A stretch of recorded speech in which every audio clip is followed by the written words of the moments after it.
Hello students, welcome back. We are going to start with just a very quick revision on what we had last week. We ended our unit 5, which was the title, Do You Really Need It? We had something concerning a project.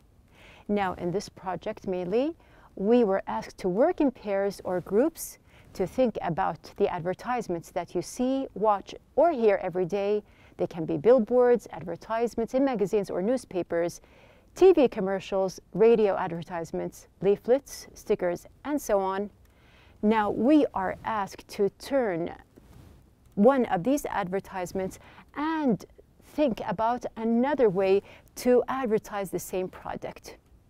Now this is what we have in our project. We can also use this kind of chart just to compare between the old advertisement and the new advertisement, and I remind you that it is about the same product. So generally we had unit 5, which was Do You Really Need It, about advertisements, and as we know that these advertisements, they can be aimed to any type of person or the different people that we have in the society. They can be for older people, they can be for young people or children, they can be for mothers, they can be for family, they can be for teenagers or younger people. So we have here, there are different types of advertisements, and of course they can be for different genders. Now we are going to move on and we are going to see our new unit, which is going to be the last unit, inshallah, that we have here. And we can see that we have here these different genders. Now you can see that there are different ways to just introduce the gender here or the type, and we are familiar with the different icons that we have here. We have unit 6, which is the title, The Gender Divide, and in this gender, which is going to be the last gender in the unit, we have related between the types of advertisements and what can be related to the people in the society. Specifically, we are going to talk about the topic of genders. So moving on, we are going to start with the first lesson, which is Listen and Discuss. Now we do have these two symbols. We know that one is used for female and the other symbol is used for male. We have our question. In what ways do you think men and women behave differently? And we do have another question here. In what ways do you think their behavior is similar? So you can see that we have here once the verb, which is behave, and then another time we have the noun, which is behavior. Now we are talking about the similarities and the differences in behavior between male and female. So what do you think about it? We have our question here. Do you think there are more similarities or differences? So when you think about how each gender behaves, and once you have thought about the male behavior and the female behavior, what do you think? Do they have more similarities, or do you think that they have more differences? So this is a question just to put in mind. We have our objectives for the day. We're going to start with number 1, differentiate between genders. Number 2, to give personal thoughts about each gender based on character. Number 3, to infer the meaning of new vocabulary through context. And number 4, to answer questions. So we are going to start our lesson with a very short conversation here. Now you can see that we have these two females. Now we have here Sandy and Amal. I want you to listen to the short conversation that we have between them. So let's start. I think women talk much more than men. That's just a stereotype. Though I do think women talk more than men about certain things. Like what? Women like to talk about their feelings, but men usually don't. Men rather talk about sports or cars. Typical. Now here, Amal, she sees that it is very typical that men like to talk about sports or cars. Here, this short conversation shows that there is a difference between the two types. Now we are going to go more, and throughout the unit, we are going to think about the differences. Now, do you think you know a lot about men and women? So if you still don't have the complete idea, we are going to pass by true or false statements. Just put in mind that you are going to read these statements and put in mind the answer that you have, your personal thought. And after we finish our lesson, we're going to see if these statements are still the same that you have in mind. Now starting, we have the first statement here. Women talk more than men. Do you think it's true or false? The second one, women tend to worry more than men. Men are more truthful than women. So do you think that women lie more than men? Men are more easily bored than women.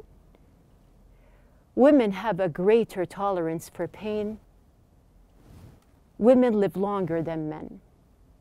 So here, this is the same chart or the same table that we do have in our book. You can just, with a pencil, check which one do you think is true or false. And as we said, we're going to go back and revise our answers at the end. So moving on with our lesson, we have here, we're going to check afterwards. Now first, before we start with the discussion that we have in the book, we are going to pass by the words that we have here. And actually, I'm going to just show you the exercise that we have in the book. We have the exercise page number 83. So you can see that we have the words anxiety, gender, repetitive, stereotype, temperament, capacity, intensity, restless, and tedious. Now here we pass by the words, and just to give you a hint, now we do have these pictures. You can see that there are different pictures that we are going to go pass by also in the lesson. So just to have a very quick look at the pictures here and have an idea about them, we can see that there is a person. This person is once, he looks sleepy, the other time he looks a little bit worried, and we can see that he is bored in the third picture. We can see that we have this kind of symbol. We have these bottles or liquids in the bottles. We do have different moods here, you can see. We have something which is very clear, the symbols for each gender. We have a child eating fruit and vegetables. And we do have the fist here, or the hand, which shows some kind of power. Now, moving on with our lesson, we are going to just go by these questions, which are the comprehension question that we have here also in the book. Now, we do have these questions, page number 83. We are going to answer these questions while we are passing by the discussion. So moving on, we are going to start on page number 82 and 83 in your book. So let's start. Now we have two questions here. We have the first one. How much gender difference is there in speaking? We have the second question. What is the average of words women and men can speak a day? So passing by here, we can see that we have here the common stereotype that women talk more than men is wrong. Now put in mind the statements that we have in the true or false. So here basically we can say that how much, very little difference between them. And moving on, we can also highlight another point here, which is some research suggests that men tend to speak more than women in formal settings, and that women speak more in informal situations. So we can see that it is not true that women speak more, but they may speak more informally. So going back to our answer here, we can read the rest and see that the average words for each man and woman who speak every day, the average is going to be 16,000 words. Now we do have two words from the words that we mentioned in the vocabulary part. We have the first word, which is stereotype. Now relating to the picture here that we have here, there's an idea that children, basically, they do not like to eat vegetables or fruit. Now this is just a stereotyped idea that we have here. Now we can say that stereotype is a widely held but fixed and oversimplified image or idea of a particular type of person or thing. So it's just an idea that people put in mind about a person or a thing. Also, we do have another word here. We have the word gender that we have already discussed. Now we can say basically that it can be referred, the word gender, to either one of the two, male and female, especially when considered with reference to social and cultural differences rather than biological ones. Moving on, we have here the second part, why do women worry more than men? We can say that studies show that women worry more frequently than men. So how is that? We can say that we have here women's brains produce less of a brain chemical called COMT, which controls anxiety. We do have one of our words, which is the word anxiety that we just mentioned. And you can see from this young man here that he for sure has an anxiety, which means here basically a feeling of worry, nervousness, or unease, typically about an imminent event or something with an uncertain outcome. After that, we have the question, why are women more likely to lie? And why do men lie more often? So what do you think about the statement that we said, who lies more? We can see basically that women lie frequently and men do too. So here we can see that it is an equal answer, but women try to not hurt a person's feelings and to avoid a conflict. That's the reason why they lie. On the other hand, we do have something about men more often lie in order to make themselves seem more impressive. Now, moving on, we do have, do men like to do tasks? So we have discussed about speaking in general. We discussed the topic about lying, we mentioned it, and also we have here about doing tasks in general. So we can say that, do men like to do tasks? We have here, studies show that men have more restless temperaments than women. Now we do have the word restless here. We can see that this young man, he is restless, meaning that we have here unable to rest or relax. Also, we have the other word, which is temperaments. Now here, when we said that there are different moods, actually, these are different temperaments. Now, these different temperaments means that we have different types of nature.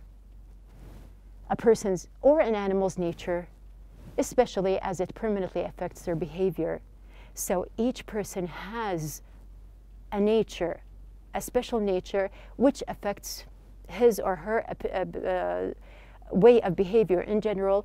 And we can say also that this word can be used with animals. Now, moving on.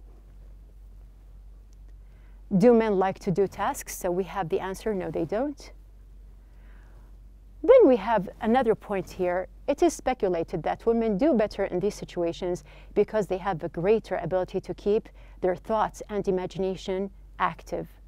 So this is the reason why we have here women are better in doing tasks. We have the word capacity mentioned also in our vocabulary part. So we have here capacity, as we can see in these bottles, the maximum amount that something can contain. And actually, even people, each person, they do have different capacities to handle pressure, to handle heavy types of tasks that we can have or we are supposed to do. So we have here the word capacity can be used also with people, as we mentioned. Also, another word mentioned here is the word repetitive. Now we can say that something is going on and on, it is repeated. So we have here containing or characterized by repetition. The last word that we have here, which is from the vocabulary part, we have the word tedious. Now when we see this young man here, we can see that he is basically bored. So we have the word tedious here is too long, slow, or it can be dull.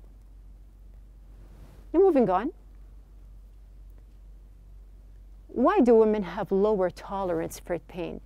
So some people, they feel that women have the greater ability to tolerate with pain.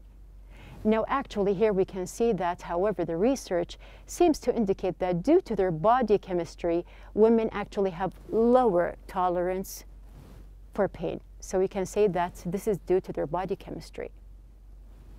Moving on, we have our word, which is the word intensity. Now, intensity here, we have the hand.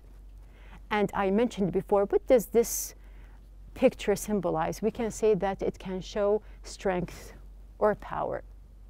So we have here intensity. It actually shows power or strength.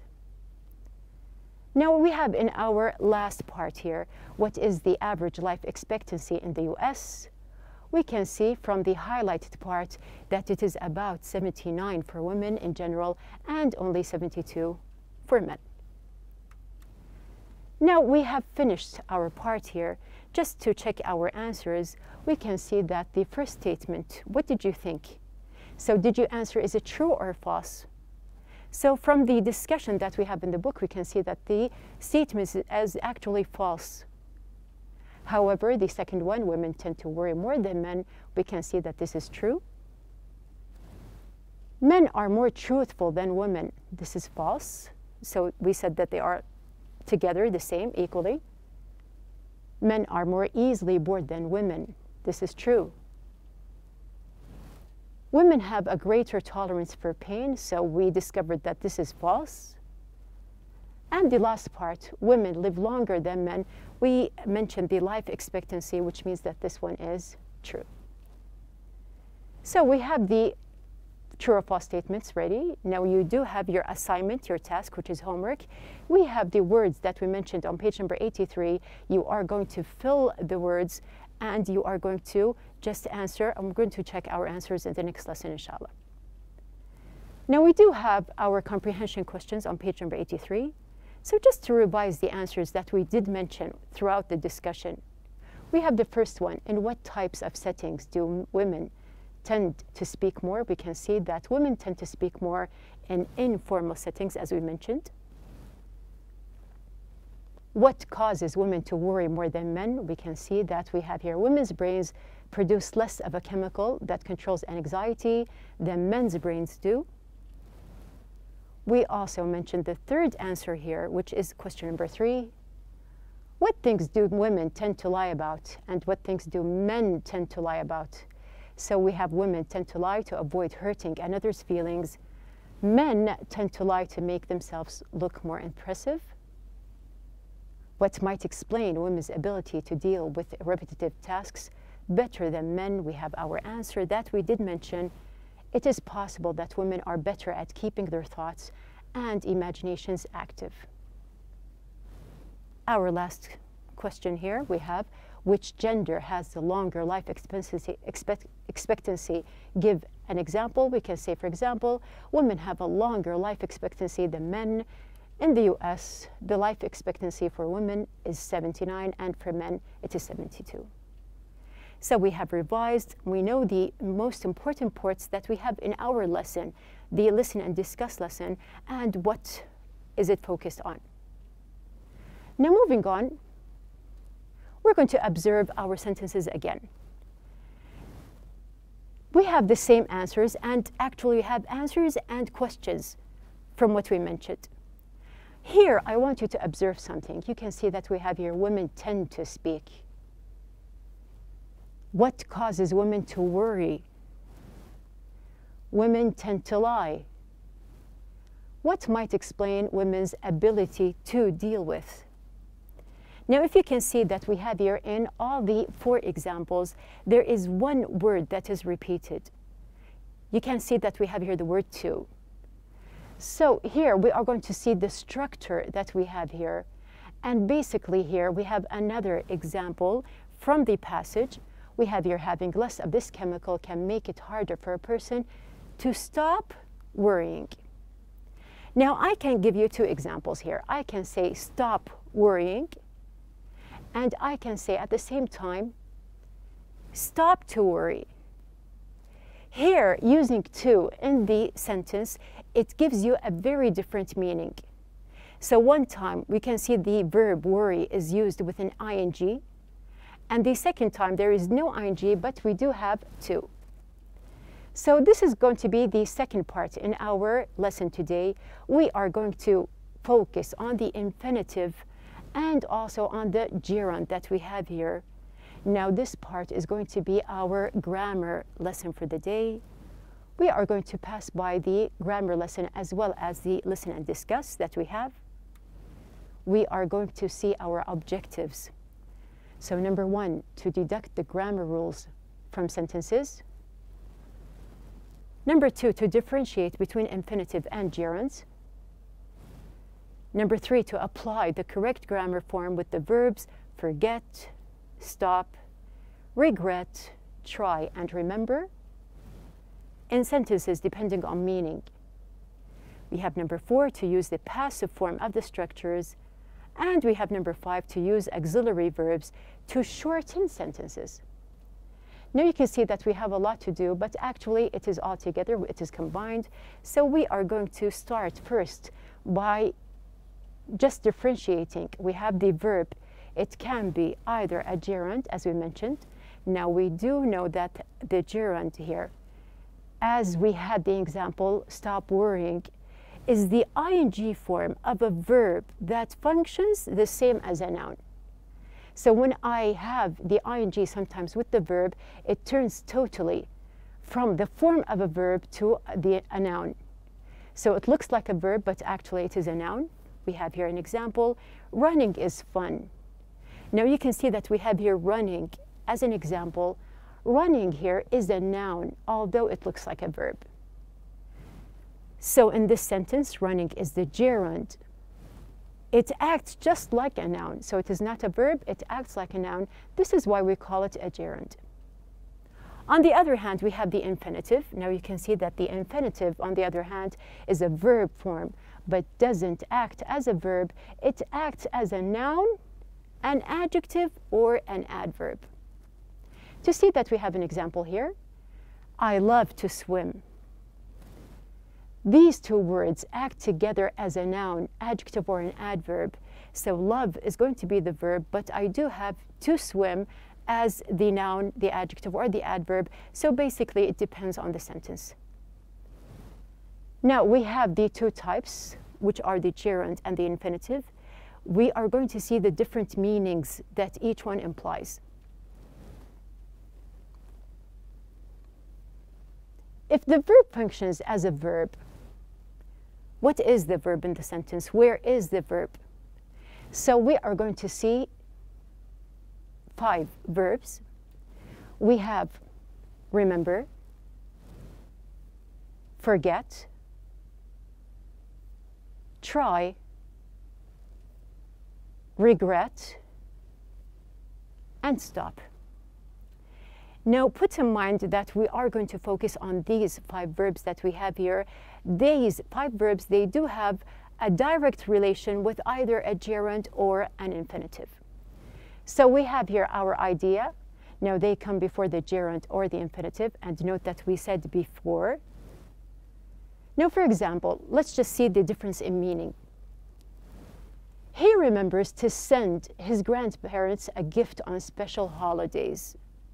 You can see that we have here remembers to send. So we have the infinitive here with the verb remembers.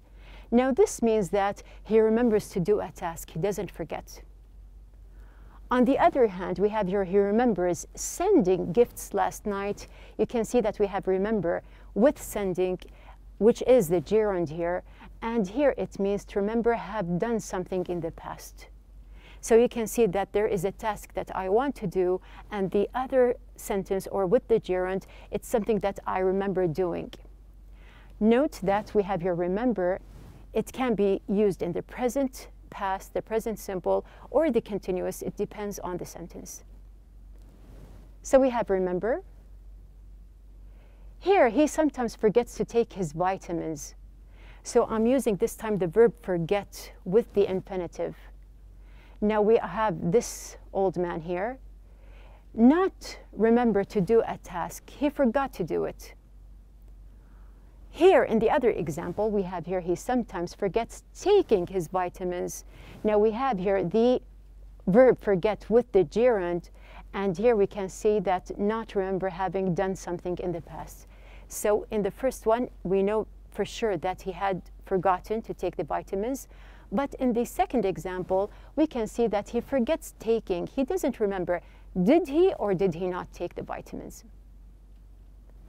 Moving on to the third verb that we have the verb stop. Now we'll stop with the infinitive. We have here an example. He stopped to watch the sunset. You can see that this time we use the past. So which means that we have here this young man here to stop doing something in order to do something else. So let's just say that he was just walking and then he stopped walking or going his way to just watch the sunset. The other example, he stopped watching the sunset. We have here stopped with the gerund watching. We can see here that he stopped the action of watching and he completed another action. So you can see that there is a very clear difference in meaning. We have the same verb stop, but with the infinitive or the gerund, the meaning is different. Moving on, we have here the verb regret. I regret to tell you that I have a secret. Now you can see that we have here the word regret, which means that I have a feeling of being sorry. Or sometimes I just have to feel that I don't want to do something, or actually it has been done and I feel sorry for doing it.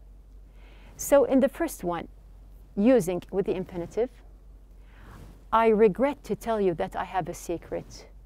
So here you have the meaning that I wish it wasn't necessary. I am going to tell you my secret, but I don't feel it is, or I wish that it isn't necessary. Here, the second example we have here, I regret telling you my secret. We use regret with the gerund, and from the meaning, I wish it were possible to undo something. So it has been done, and I regret doing it. So you see the first example, I regret to tell you, I am going to tell you, although I don't want to. On the other hand, we have the second example, I have done my action and I regret it. So we have, this is the verb regret. We have the last verb, which is try. Now using try with the infinitive, I tried in the past to reach them, but I couldn't. Here you can see that there is an attempt to do something.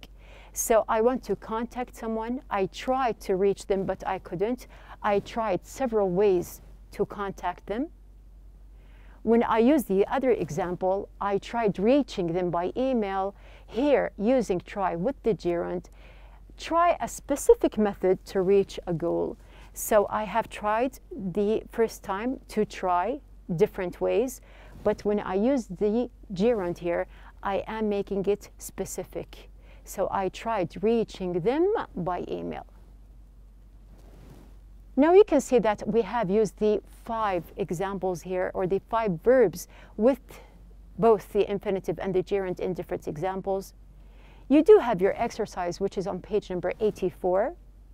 Page number 84, we have circled the correct form in each sentence. So I'm going to just do 3 sentences with you to just understand the exercise here. Did you remember to shut or shutting the window before it started raining? So we're talking about something that happened in the past. Did you remember to shut the window? Did you do the task? He stopped to playing football after he hurt his knee. So we have something that is continuous here. So it's not just one action that I'm going to do and then I'm going to complete or stop doing. It is something for a long period. So here we have here, he stopped playing football. Number 3, if you haven't been able to get an answer from the boss on the phone, maybe you should try to sending him an email. So like the example that we just explained, you are doing something in specific here, which means that we have here sending. Now we do have some other things to observe. We're going to observe more. Now we did mention that we have here the gerund and the infinitive. We mentioned the basic part, which is using them with 5 different verbs. Now we are going to observe here these sentences. We have here, you are more likely to be told a lie by a man for a different reason. We have another example, they dislike being asked to do such tasks. So you can see that we have here be in both examples. One time it is like the infinitive. We have here to be told. And the other example we have here, be, is like the gerund. There is an ing, being asked. Now, when you see these two examples, do you know who is actually the subject or who did these things? You are more likely to be told. Do you know who told you the lie? No. And in the second example, they dislike being asked to do such tasks. Do you know who is doing the asking here or who asks? No. So we do know that we are going to use the infinitive and the gerund, but this time we are going to use it with the passive because we do not actually know who is doing the verb. So, moving on, we have here passive forms of infinitives and gerund. The passive form of an infinitive is to use to, because we are dealing with the infinitive, but specifically with the verb be and the past participle. For example, we have here, everybody wants to be respected by somebody. We have here, wants to be respected. In the other example, we have here the passive form of a gerund is being plus the past participle. So we are dealing with the verb as a gerund. That's why we have here be with an ing.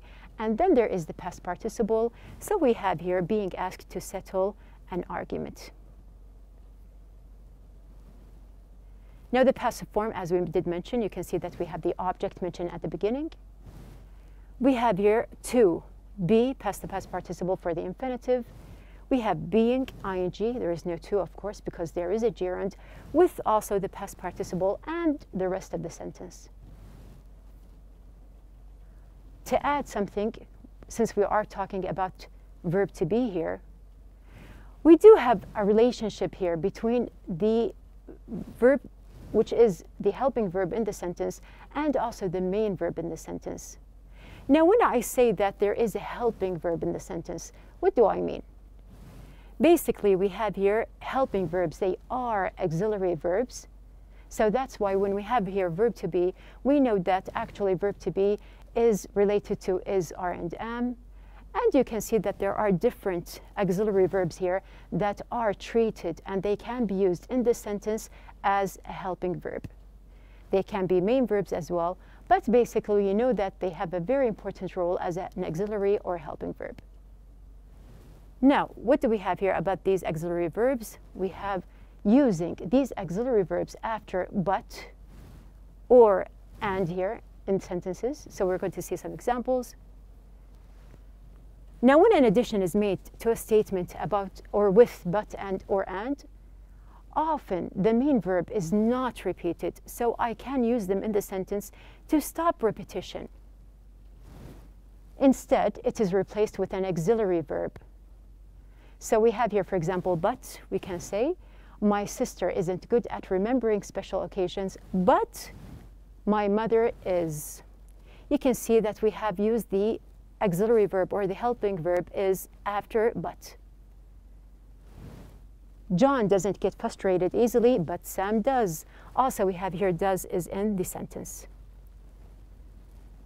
We can do the same thing with and. We can use the auxiliary verb after and.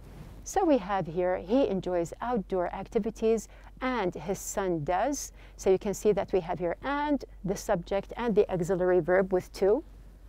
And if it is a negative sentence, we have here, we don't like going for walks in this heat, and he doesn't either. We have here either in the sentence because we are dealing with a negative.